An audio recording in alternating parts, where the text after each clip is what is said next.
মানুষ এমনও আছে,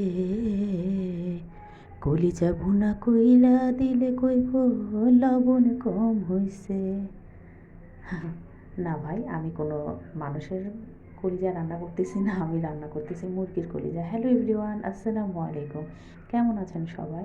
যে যেখান থেকে আমার এই রান্নার ব্লগটি দেখছেন অবশ্যই কিন্তু লাইক কমেন্ট শেয়ার করতে একেবারেই ভুলবেন না। আজকে মুরগির কলিজা রান্না করব। আমি প্রায় সময় দেখা যায় মুরগির কলিজাগুলো একটু আলাদা করে রেখে দিই, যেটা আলাদা করে ভুনা করলে বাচ্চাও পছন্দ করে, বাসার সবাই মোটামুটি খেতে খুব পছন্দ করে। তো আজকে একটু কলিজা ভুনা রান্না করব, তাই একটু সেটারই একটা রেসিপি আপনাদের সাথে শেয়ার করতেছি। ভালো লাগলে আপনারাও ট্রাই করে দেখতে পারেন, আর কেমন হয়েছে সেটা কিন্তু কমেন্ট করতে একেবারেই ভুলবেন না। তো বরাবরের মতন আমি ময় মশলা যেগুলো লাগে আমি সেগুলো দিয়ে দিচ্ছি, যেহেতু কলিজা একেবারে অল্প। তো এখানে আমি পেঁয়াজ নিয়েছি একটু বেশি পরিমাণে, এলাচ, দারচিনি, তেজপাতা এগুলো দিয়ে দিলাম। তারপরে আমি বাটা মশলা আমার অল্প ছিল, সেটাকে আমি দিয়ে একটু ভেজে তারপরে পানি দিয়ে আবার একটু বাটিটা ধুয়ে সেটাও দিয়ে দিলাম। তো এক এক করে আমি এখন মশলা দিয়ে দেবো। আমি লবণ দিয়ে দিচ্ছি, মানে রান্না করতে মাংস রান্না করতে আপনারা যেভাবে মশলা ব্যবহার করেন সেরকমই সেম রেসিপিটাই এখানে ব্যবহার করা হচ্ছে। সেম মশলাগুলোই দেওয়া হচ্ছে, আমি এক্সট্রা আর কোনো মশলা এখানে দিব না।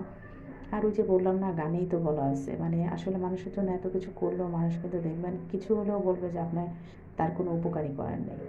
এইটাই আসলে এখন দুনিয়ার নিয়ম হয়ে দাঁড়িয়েছে, যে যতই যার জন্য যত জীবন দিয়ে আপনি উপকার করেন, উপকারের কোনো নামই থাকে না, সবসময় দেখলাম অপকারের নামটাই বেশি আসে।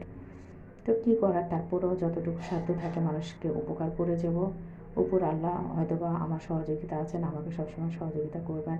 কে কী বললো, কে কী করলো সেটা আমার দেখার একেবারেই সময় নেই। কথা বলতে বলতে আমি ময় মশলা সব কিছুই দিয়ে দিলাম, এক এক করে আদা রসুন বাটা, হলুদের গুঁড়া, মরিচের গুঁড়া, ধনিয়ার গুঁড়া সব কিছু দিয়ে খানিকটা পানি দিয়ে আমি এটাকে ভালোভাবে কষিয়ে নেব। মশলাটা আসলে যে কোনো তরকারি রান্না করলে আপনারা না মশলাটা ভালোভাবে কষাবেন, যখন তেলটা একটু উপরে ভেসে আসবে তখন আপনারা যে কোনো সবজি দেন বা মাংস দেন রান্নার মধ্যে ব্যবহার করবেন, দেখবেন সেই রান্নাটা খেতে কিন্তু আসলে মানে খুবই খুবই ভালো লাগে। এখন এই যে দেখতে পাচ্ছেন উপরে তেলটা ভেসে উঠতেছে, আমি মশলাটাকে প্রায় অনেকক্ষণ ধরে ভেজে নিচ্ছি। দেখেন ভাজতে ভাজতে দেখেন মশলাটা কতটা পরিমাণে কম হয়ে এসেছে এবং উপরে তেলগুলো ভেসে এসেছে। এখন আমি আস্তে আস্তে করে মুরগির কলিজাগুলো দিয়ে দিব। এক এক করে আমি মানে খানিকটা মুরগির কলিজা একটু বড় বড় পিস থাকে, যার কারণে আমি একটু ছোট ছোট করে পিস করে নিয়েছি, যেন মশলাগুলো এটার মধ্যে যায়। আর মুরগির কলিজা আসলে রান্না করতে বেশিটা সময় লাগে না, গরুর কলিজা যেমন রান্না করতে অনেকটা সময়, সিদ্ধ করা। মুরগি কলিজা এগুলো কিছুই লাগে না। অনেক সময় আপনারা যে মুরগি খাচ্ছেন কলিজাগুলো, কলিজা কিন্তু অনেক ভালো কাজ করে বাচ্চাদের জন্য, তারপরে রক্তর জন্য, এগুলো কিন্তু খুব ভালো কাজ করে। চাইলে আপনারা ওইভাবে রান্না করে খেতে পারেন বা মুরগির সাথেও রান্না করে খাওয়া যায়, এটা কোনো ব্যাপার না। আমার কাছে আলাদা রান্না করলে একটু ভালো লাগে, মাখা মাখা হয়, সেটা গরম ভাতের সাথে কী যে স্বাদ। তো আমি কিন্তু কথা বলতে বলতে প্রায় আমার রান্না পুরোপুরি কমপ্লিট করে ফেলেছি।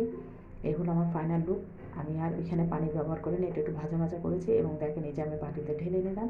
এই হলো আজকে আমার কলিজা ভুনার রান্নার রেসিপি। ভালো লাগলে আবারও বলছি, যে যেখান থেকে দেখছেন অবশ্যই লাইক কমেন্ট করতে, শেয়ার করতে একেবারেই ভুলবেন না। আপনারা কিন্তু সবাই ফলো দিচ্ছেন কিন্তু কমেন্টস লাইক কিছুই করছেন না। তো ভালো থাকবেন সবাই, আজকের মতন আল্লাহ হাফেজ।